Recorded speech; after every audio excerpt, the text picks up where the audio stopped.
Olá, queridos. Tudo joinha com vocês? Como estamos aí passando?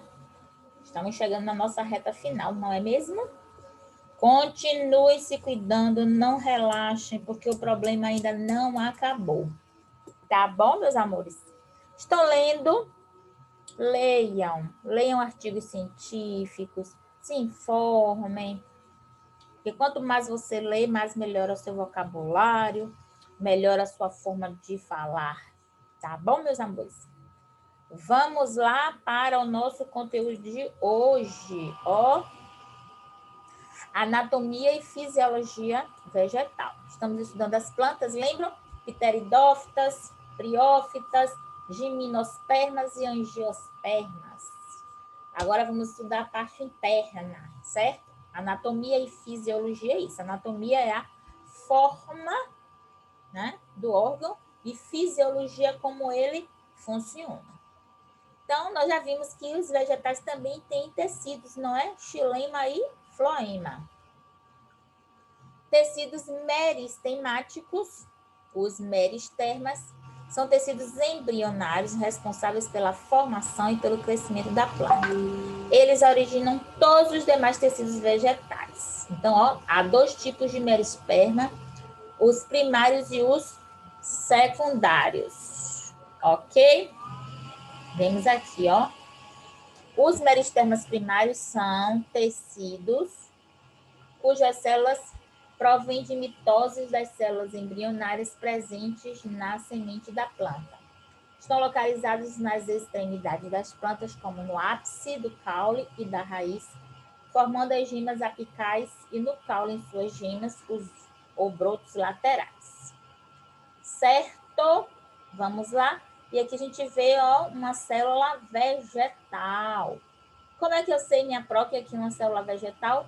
Por causa dessa paredinha aqui. A célula vegetal ela tem um formato mais retangular e a célula animal mais arredondada. Eu estou vendo esse vacúolo enorme aqui, ó. Esse desenhozinho azul, ó. É um vacúolo. Vejo o núcleo e a parede de celulose. Então, só em olhar, eu já sei que se trata de uma célula vegetal.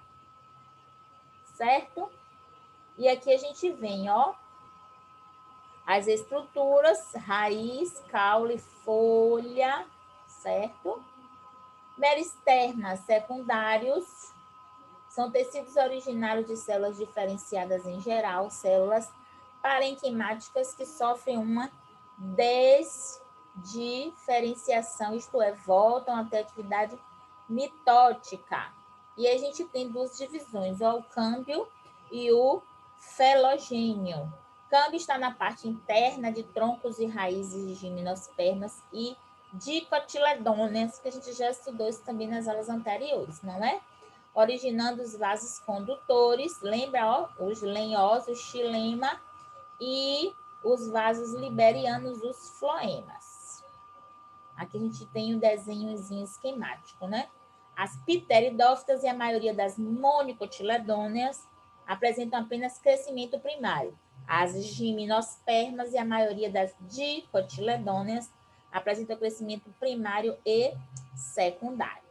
Uma atividadezinha aí sobre essas estruturas e a gente vem para os tecidos fundamentais. Como os seres vivos, né, nós vamos ter, ó, epiderme, periderme. Epiderme é um tecido uniestratificado, uma só camada de célula, responsável pela defesa contra ataque de micro-organismos e pelo controle de perda de água. A célula vegetal, ela precisa segurar o máximo de água que ela puder, não é? A cutícula é uma película de revestimento secretada pelas células epidérmicas, feita de uma fina camada de cutina, um polímero de ácidos graxos. Ela recobre a epiderme e a impermeabiliza, evitando a perda de água. Os aclúdeos são estruturas pequenas, recurvadas e de pontas finas, que atuam como elementos de defesa. É o que a gente chama de espinho, né? As rosas têm essas estruturas, que é a diferenciação do caule. Pelos ou tricomas são expressões da epiderme, expansões da epiderme compostas de uma ou várias células. Na folha, pelos foliares entrelaçados aprisionam o ar saturado de vapor de água, reduzindo a transpiração. Na raiz, pelos absorventes, a gente vê nas raízes fasciculadas mesmo muito, né? Pelos secretores, aqui, olha que bonitinho, gente. A captação de água, as gotículas que elas seguram. As escamas são pelos modificados que, unidos à epiderme, absorvem água em orquídeas e avencas.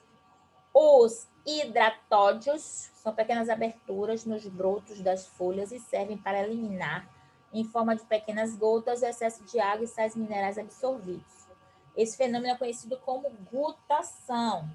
Os hidratódios são estômatos modificados.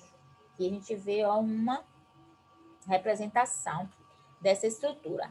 E a gente vem para os estômatos, que são as principais estruturas da folha, porque são os estômatos que vão ajudar no processo da fotossíntese.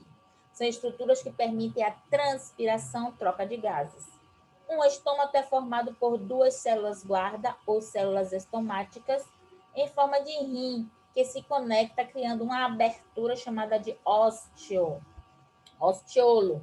Sob o ostiolo há um espaço chamado de câmara subestomática que facilita a difusão dos gases.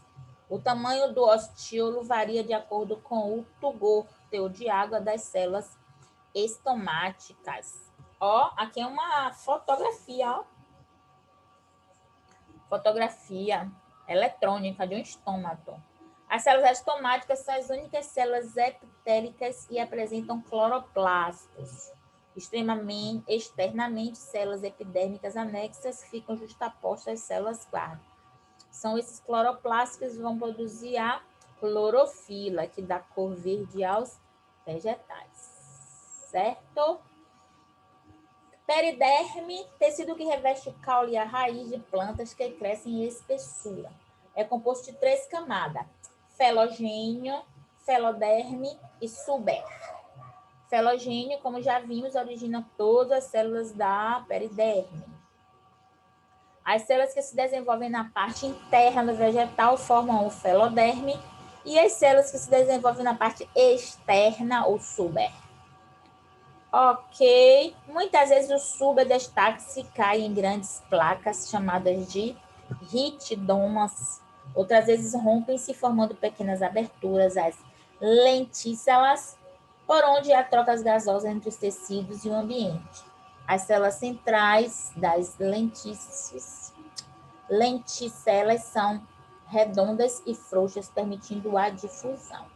Como a gente vê aqui nessas representações.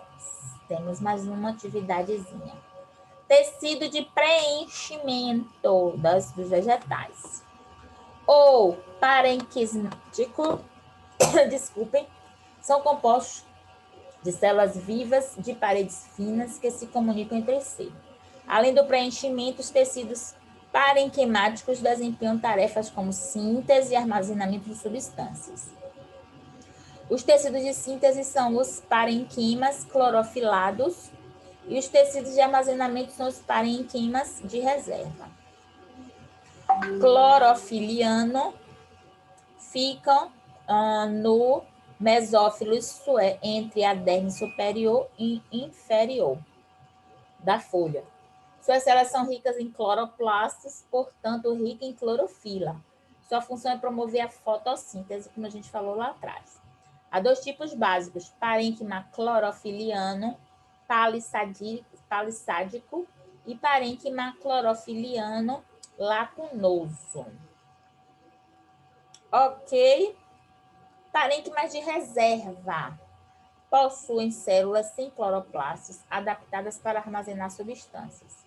Os principais são os parênquimas aquíferos, aeríferos e amilíferos. E aqui tem a especificidade de cada um. Tecido de sustentação, colênquima, que é um tecido flexível localizado sob a epiderme das células vivas, alongadas e cloroplastos.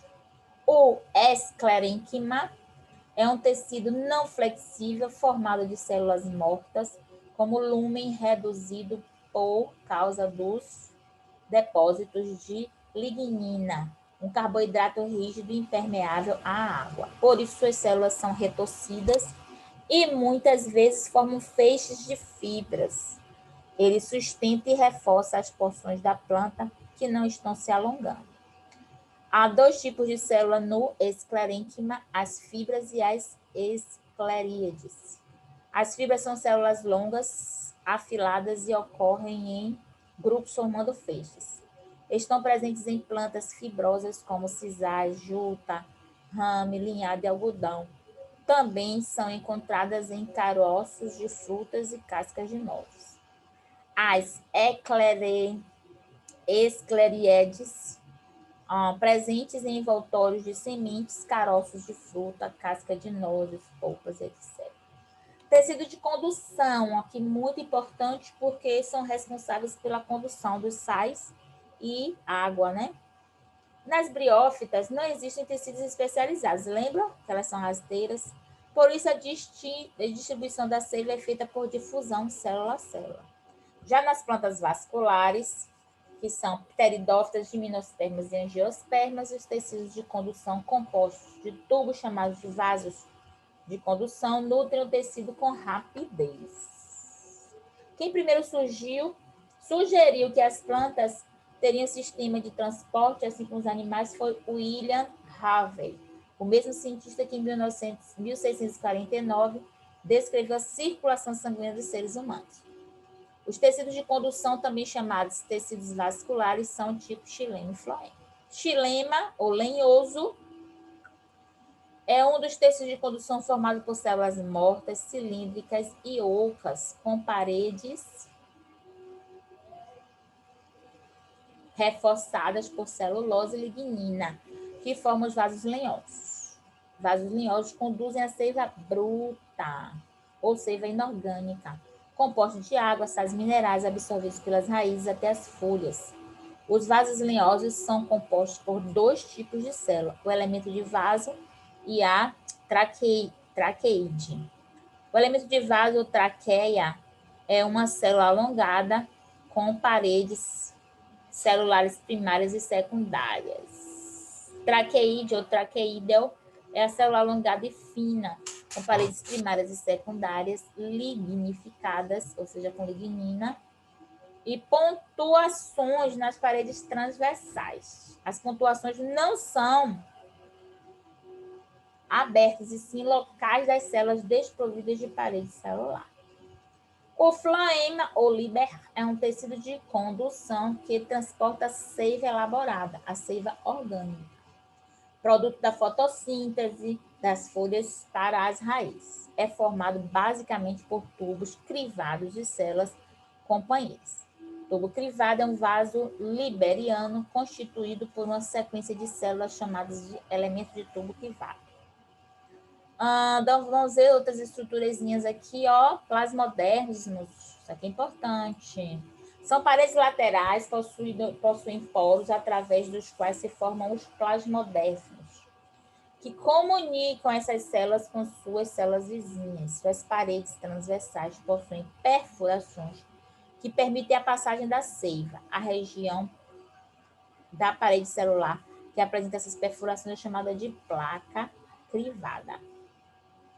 E aqui nós temos, ó, o desenhozinho esquemático dessas estruturas e uma atividadezinha para a gente fixar o nosso conteúdo.